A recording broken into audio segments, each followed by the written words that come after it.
let's talk about Google Classroom. I'm going to go through those. Maybe, except for my computer's frozen. Let's try this again.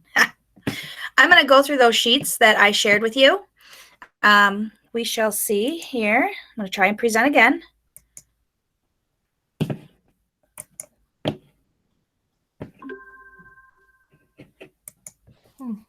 Well, of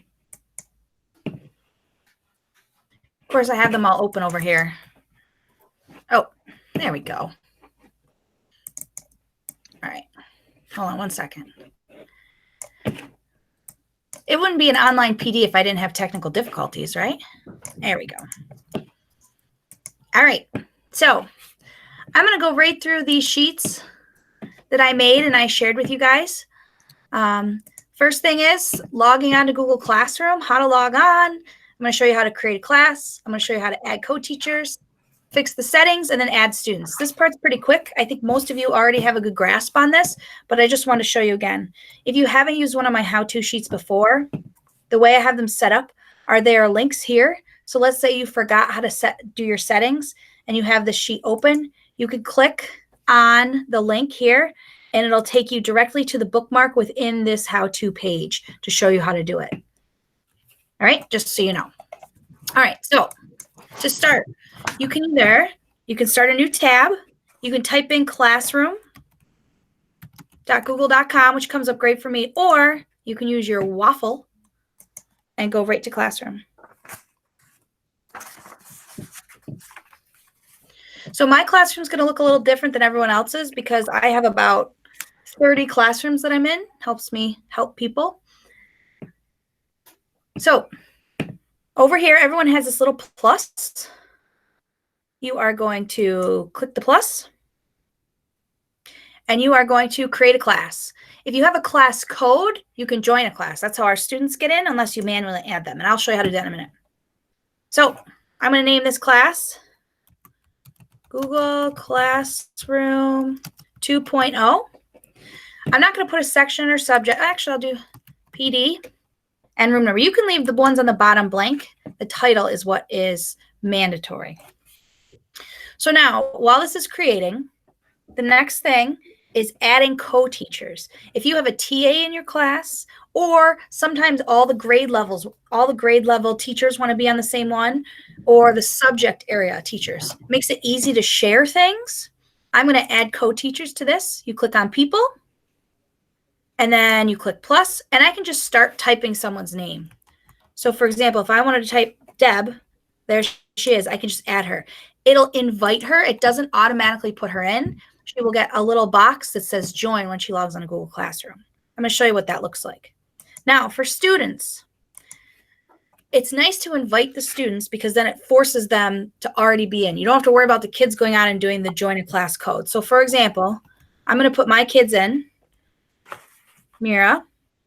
Then I could do Lucian as well. And if I don't know his email address, I can just type his name and it will pop up. And then I'm going to hit invite. All right. Now, until they accept it, they're only kind of light gray. All right. I can sort them alphabetical order. I have options to email all of them. You can email their guardians once their guardians are in there. Really quick, I'm going to show you what it looks like from their point of view. Give me a second here. I'm going to log on as Mira. She loves when I do this to her. I'm going to log on as Mira, and you'll be able to see what it looks like from her side. Just so it's helpful for you guys to be able to explain it to students. And while I'm talking, please feel free to put questions in chat because other people might be able to ask or answer them, but I'm also going to stop in a few seconds here and answer some questions. So now you can see Google Classroom 2.0. I'm the teacher. Here's my Bitmoji, and I'm going to hit join. And that's all they have to do. So if you invite them, all they have to do is hit the join button. All right? Okay. So now if I refresh my page, you will see, hopefully, that one of my students has joined. Yep, there she is. She's no longer grayed out. And you can see there's her guardian, me, I'm right there. And here's the choice to email the guardians. So if you have all your parents in there already, I can just click that and they'll send an email to all of them. All right, so that's how to do that, all those things. That's the first sheet. I'm going to come back to the Meet. Does anyone have, let's see, anyone have any questions at this point in the Meet? Let me check the chat.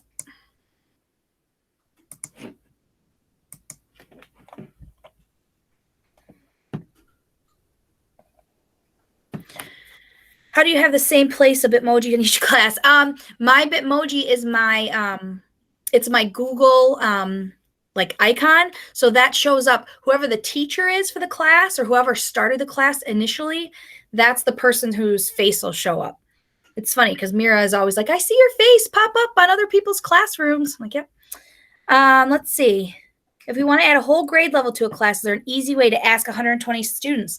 Chrissy, unfortunately not, but Josh and Chris Slobodian may be able to help you with that. We tried to add like 9th grade students. So there's an email of that, like a group, and it wouldn't work. I don't know if it's too high or not, but definitely email them and that will help you. Craig, in Google Classroom, in the Google Classroom, let me go into it really quickly.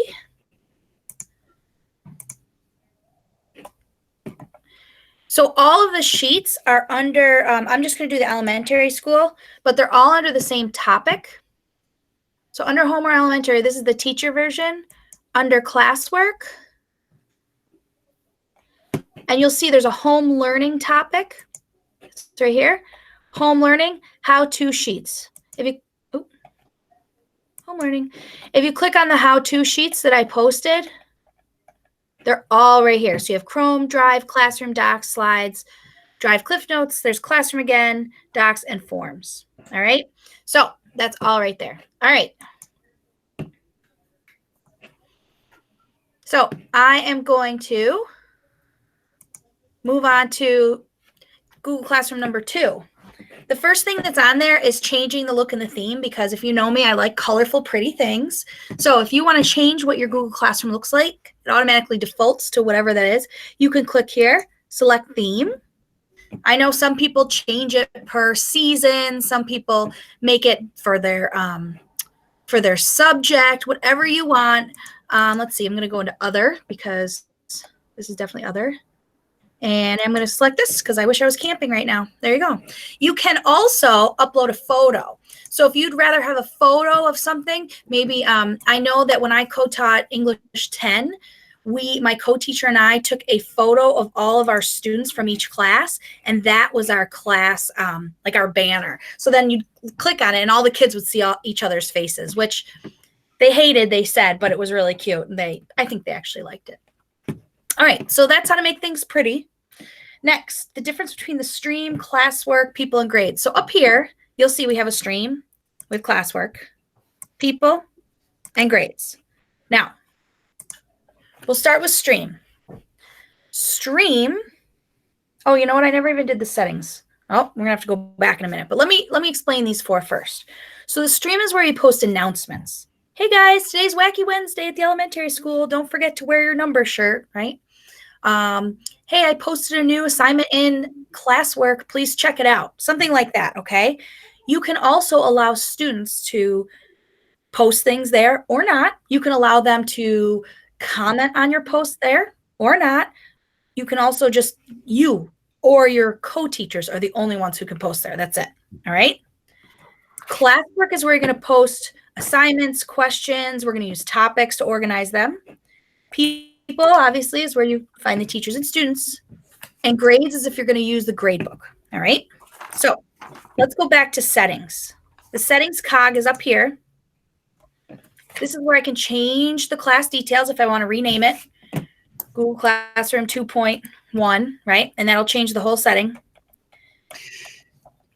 Here's your general. These are the ones that you really want to focus on. You have your class code here. If you want to disable it, you can. So there is no class code. Kids can only join if you invite them. Or You can copy it. You can paste it somewhere. You can reset it so it gets a new class code, whatever you want. On the stream, students can post and comment. Students can only comment, or only teachers can post and comment. Up until last week, I encouraged everyone to say only teachers can post and comment because kids would go on and just write silly things and whatever. But now you may want to have it students can comment. So then you could post like a question of the day and the kids could respond to it underneath. But that's totally up to you. That's totally your preference. I'm going to leave it as only teachers can post and comment. And the next thing is classwork on the stream. I've definitely had a lot of people ask me, can we just get rid of the stream altogether because it gets all jumbled up? There's no way to really organize the stream. It's whatever gets posted, everything else gets pushed down. The way to really organize it is to just hide classwork stream notifications. And that means every time you post an assignment, every time you post a material, every time you post a question in classwork, it's not going to pop up on the stream. The only things that pop up on the stream are the things that you put there. So it kind of separates them. Deleted items, only teachers can see those things if it's clicked here, or you can allow students to see anything that's deleted. And finally, guardian summaries. Each day or each week, you can allow parents to see what it looks like in your classroom. They are not able to click on any of the things that you post. It just sends them an email like this. It gives them the title, it gives them the directions, and it tells them when it's due. And they have the opportunity to get them daily or weekly. Finally, grading. This is if you decide to use the gradebook within Google Classroom. At this point, I think everyone's just using School Tool. But if you want more information on grading, I could talk about that in more detail another time. When you're done and you made changes, make sure you hit save. All right, and there we go. So does anyone have any questions that I can answer right now? Let's see. Oh, yes, that's a good question about changing your settings for email. I know that's a big question for people. So I'm going to show everybody right now. If you click on these 3 bars in the top left, and you scroll all the way to the bottom, yours probably won't look as long as mine, and you click on settings, the 3 bars up in the top left corner, scroll down to settings. Here you go. Notifications. I do receive email notifications for when people comment on my posts, comments that mention me, private comments on work, but I turn it off for classes I'm enrolled in because as a student, I'm just mostly in there for practices. Classes I teach, I do get things about invitations or scheduled posts, but here's a nice one. Class notifications. I can turn them on or off for classrooms that I teach. So all these classrooms down here are all classrooms that people have invited me to be a teacher in, but I don't need to receive any of the emails that they're getting because I'm really just there to assist. Oh, turn that one off. Okay. And that automatically saves. There's no save button. So I hope that answers your question on that, Katie. I'll go back in. Let's see. Okay. Can you make a video from here and leave it for the kids to listen to when they have a chance? You can make a video. I'm creating one right now with Google Meet. I'm recording. And what I'm going to do is when I'm done recording, it's going to process, and then I'll post it on Google Classroom as a material. So, sorry. Oh, that's Mira. Hold on. So what I'll do is let's practice that right now. Let's go into the Classwork tab. I've told you the difference between them, right? Stream is announcements, Classwork. So the first thing everyone should know about the Classwork tab, you can just post assignments and materials and all that stuff, and it'll all just kind of live here. But if you want to keep things organized and make them kind of easy to find, it's really helpful to create topics. So let's say I'm going to create a topic, lectures and notes. And then I'm going to create a topic of, let's see, fun activities and Finally, I'll do one more. Art projects for our art teachers in the audience. You're welcome. Now, let's say I want to organize these. I want lectures and notes to be at the top. I can literally grab it, click on it, drag and pull. All right, there it is. I can change the orders. Now, when I post something, I can put it in these topics, and students will be able to click right on the topic to get to where they want to go. So let's start with an assignment. If you want the kids to hand something into you, you want to do it as an assignment. So watch the video and complete the sheet. Oh, I'll do that in instructions. Art is cool. So I'm going to add a video. I can add a video from my Google Drive. If you've created a Meet like this, a Screencastify, Screencast-O-Matic, whatever, it saves to your Google Drive. You can add it there. Or you can connect a YouTube link. I know a lot of people, I've been talking to them about uploading to YouTube. And if you're interested in that, I do have a sheet on how to upload things with the unlisted URL. All right, you can search for things, or if you have a specific URL you already know, you could click it right here. Oh, and it's gone. Art at home.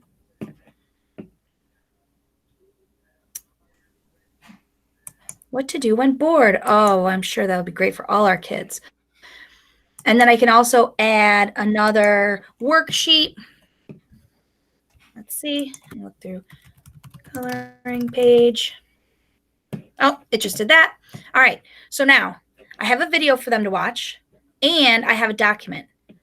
Here's a kicker right here. Students can view file, students can edit file, make a copy for each student. Now, if you post this, you cannot change this. Once it's posted, you have to delete the entire assignment. But before you post it, if they view it and you want them to type on it, they have to go to File, Make a Copy, and then submit that new thing that they made. If you give kids the option to edit it, they can edit your original. If you click Make a Copy for each student, it automatically takes yours, makes it into a template, and pushes it out to the kids. And all they have to do when they log in is write on it and then hand in. And I'll show you what it looks like from Mira's point of view. Here's the other thing that's really nice. You can choose multiple classes to post this to. You can also choose just one or two students. Lucian hasn't accepted my invitation yet, so I only have one student. But if you're differentiating your instruction, it's a really nice feature because you can send one thing to 3 different kids and then another thing to 3 different kids. And this works for all of these: assignment, material, question, okay? So the other thing, if you click on this little box right here, you can schedule it. Say I want to get all of my classroom meetings done on Monday, where I'm going to videotape myself chatting. I'm going to make the videos, and then I'm going to schedule each one to drop at a different time. One on Monday, one on Tuesday, one on Wednesday, one on Thursday. The kids will not see it until it drops. That's a nice feature. You can give it a point value or leave it ungraded. You can give it a due date or not. And here's where I'm going to put it under topic. I'm going to put it under art projects. The rubric, Google Classroom has added rubrics. If you want to play with that, you can. Originality reports are more for like high school teachers or junior high. If you want to teach them about plagiarism, that allows them to compare their work with other works online. And that way they can see if they're plagiarizing. So I think this looks good. I'm going to assign it. And it will slowly post. Now, while it's posting, let me go back in. Are there any questions we have going over here? Mute Michelle. Let's see. Okay. Tim, did I answer your question with the changing of the point value? Can you show me again how to show open tabs while you're making a video? Well, right now, Dave, I don't know if I understand that question. Like I can open a tab, like I'm making a video right now, and all I have to do is open tab. You just go into whatever you're regularly doing once you're presenting. I'm in presenting mode right here. Tom Chrysler, I saw your question about unmuting students. Here's what you need to do. Up here, I hope you can see my little lock right here. View site information, camera, microphone, notifications. When the kids first log on, they're asked to allow things. And sometimes if they have like hit decline or they blocked it accidentally, because, you know, kids do that, you want to make sure they have to hit this, and then they'll go in and hit allow. So hopefully that answers your question, Tom. All right. Any other questions? Okay, good. Awesome. All right. I'm going back. It should have posted. Now I'm going to come into Mira. Now I'm in as my daughter. There she is, Mira Collins. Classwork. Oh, didn't post yet. Hold on. Oh, maybe it did. Did it post? Let me refresh. Now you'll see the only topic that showed up is the one that I've posted under. So you can add all the topics you want, but if you haven't posted anything of it, it's not going to show up. When she clicks on it, you have the video and then the sheet. Notice how it automatically names it for her. All right. I'm going to click on view assignment. So you could tell her to click on view assignment. Here's the video that she would watch. It's a YouTube video. The cool thing is it doesn't take them to YouTube. She can watch it right here. When she's done, here's her work. She clicks on this. Notice how it made a copy for her. This is not my original, and it put her name there. So when you have kids who are famous for handing in untitled documents, this automatically names it for them and keeps the original title. When she's done, she can add something else to it. Let's say she wanted to add a photo or a file, something else, she can add it. But when she's done, she's going to click turn in, and that will tell me that she has submitted it. The other thing that's cool is she can leave private comments. There we go. So she can do that. She's going to hit turn in. She makes sure to click that. All right. So let's go back into mine. So now I can see art is cool. I can see really quickly one turned it in. No one else has it assigned. So it shows you the amount that still owes it and who doesn't. When I click on the view assignment, this is what it looks like. I can see her little thing here where she said, hi, Mom. But here's the kicker, and I'm going to show you what this looks like in a bigger class. But I can click on her work. It opens a new tab. Now, when you have 30, 40 kids in a class, it's really hard to flip between each thing. The easiest way to do it is right here. Select the next student. So once you click the first one, it opens up that person's work, that student's work. You can click here, and it'll show you all the other kids in the class. You can sort by first name, last name, or status, turned in, assigned, late, whatever. And when you're here, you can flip in between. Hold on, I'm frozen. There you go. You can flip in between each class or each student's work in here. And here are the private comments. So when she's done, I saw it. Great work.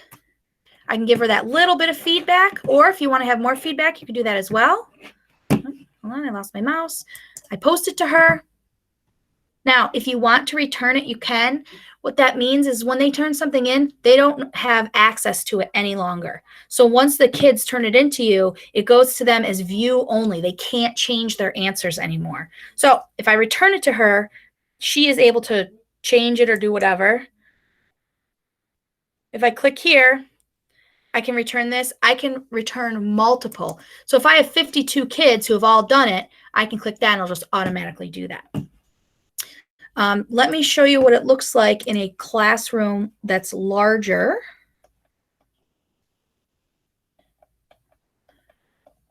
Here we go. I'm going to pick on Nick Patriarcho because he's not here. But within his classwork, see how he's got his topics. He's got things underneath. We'll pick on this one. This one's due tomorrow. I can see 5 of the 39 kids have done this assignment, right? Let's see, where's the one? All right, so here's one, 9 out of 35. I'm going to click on View Assignment.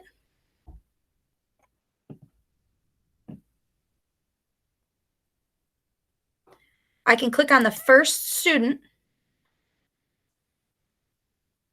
I'll see her work, right?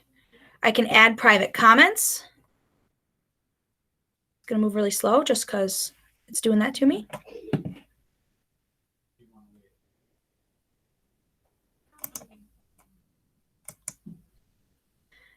And I can click in between the students. So if you have a large class like Nick does, or you have all your kids in like one Google Classroom, or even not, now see, I click between the next one, Olivia. She hasn't done hers yet. It's still a sign, right? I can click here, Ethan, turned in. You can sort it by status. So I can do all the kids who have turned it in. I can just flip through them now. It's a very nice feature that Google Classroom gives you, so you don't have to do 500 tabs. All right, on that note, let me come back. How are we doing over here with questions? My open tabs have been blanked by making recording. My screen goes to a screen icon. Dave, you know what? I'm gonna let's chat later, Dave, and I'll see if I can help you with that. And Katie's asking about a photo to your banner. It was too small. Downloaded a banner, added my photo to it. No matter what I did, the photo ended too dark to see. This appears to be a common problem. You have to make sure it's a certain pixel size. My suggestion would be to use Google Drawings, and it can't be a square photo because of the way it's set up. You have to have a large, like long photo. The kids, Lauren, do get a notification if you comment on the document. It doesn't have to be returned. I'm pretty sure you can comment back and forth. And the other thing is that we opened Hangouts for students today. So kids now have access to Hangouts, the chat feature. So you can chat with students now through Google Hangouts. When someone posts material in their classroom and say you can share with your classroom, is there an easy way to copy this? Oh, yes. So I think, Craig, what you're asking is can you apply things to different classrooms? Yeah, if I go into Classwork and I hit create, and I want to create a material this time, okay? Now remember, material is not something the kids would hand out. Let's say this is something like when I share all my how-to sheets. Here you go. And I'm going to add something from Google Drive. I'm just going to pick whatever pops up first. Here we go. Here we go. Right here, Google Classroom. I can choose other classrooms. You can click as many as you want to post to. Here's my topic. This is going to be lectures and notes, and then I'll post it. I'm going to show you another thing to do too in just a second. All right. So create a quiz assignment. Now, if you want to do a quiz assignment, the only thing that is a Google form. It just opens the form within here. Now, if you're familiar with Google Forms, that's great. You may want to create the quiz assignment in a form and then attach it that way. But when you do it this way, you can keep the kids locked mode on Chromebook. So when they log into their Chromebook to take this form and they click on it, they cannot go anywhere else. They can't open any other tabs. They can't navigate out. And if they do, they lose all their work. It also imports it directly to your gradebook if you're using Google Grades. If you have more questions on that, let me know and I can send you my Google Form sheet. A question. This is a cool one. If you have your site locked down so kids can't comment, but you want to have some sort of discussion for a day, you can ask, how's your day going? And it gives you the option. Students can reply to each other. So this allows you to have that discussion time. You can also post it to just one student. Let's say I just want to send it to one kid. You can do that. So it's great for maybe related service providers or TAs who just want to reach out to like 1 or 2 kids that they work with in a class. That's a nice thing to do as well. Oh, now see, I just made that. Now to get rid of it or to edit it, it's always these 3 little dots on the side. I'm going to delete it. Next, here's another thing. It kind of goes along with what Craig was saying with being able to reuse posts. You can reuse a post from any class that you teach. So if you're in 2 different classes and someone posted something on their class and you also teach that class, you're like, man, I really want to use that in mine. All you would have to do is go into that other class, choose what you want to do, click that. It's a draft. Let's see. Here we go. Virtual PD. I'm going to reuse it. And then it'll open up my material. Here's all the stuff that is there. I can now change it if I want. It's all right there. And then I can post it to my current Google Classroom or all of them. Again, you can choose whichever ones you want to post it to. All right, discard draft. There we go. And it's gone. At this point, let me see. I'm going to go in and see if anyone has any more questions. Let's see. Any other chats?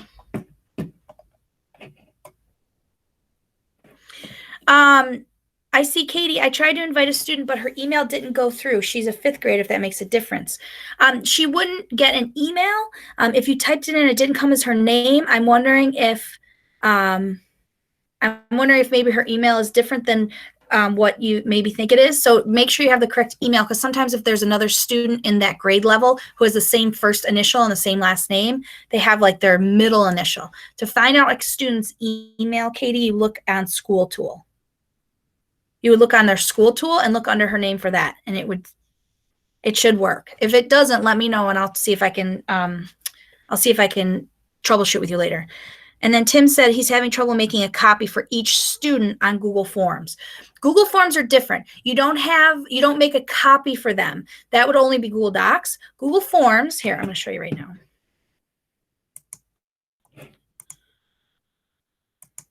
All right. So if I wanted to create an assignment and I already have a Google form made, I'm going to use the link. Now, go into my drive. Actually. So here's my coaching log, right? This is the log I use to kind of document what I've been doing. So if you're in your form right here, and there's 2 ways you can do this. You can, first of all, this is the way I always do it, because to me this is quick and easy. I click the preview. So this is what it would look like for someone to view the form. Then all I have to do is copy and paste this into Google Classroom as a link. Add the link. Take this form. I'm going to put it under a fun activities, because I'm sure Mira would love this. Meanwhile, she's in the other room freaking out because she keeps getting all these new assignments on her Google Classroom, but it's good for her. All right, so that's assigning. Now let's look what it looks like from her end, okay? So this is Mira. She goes into Classwork. All right, just go here. Take this form. So now for her, she would click on the form. And here it is. And it would pop up as the form. So then she completes the form. And then I would get the responses in that form.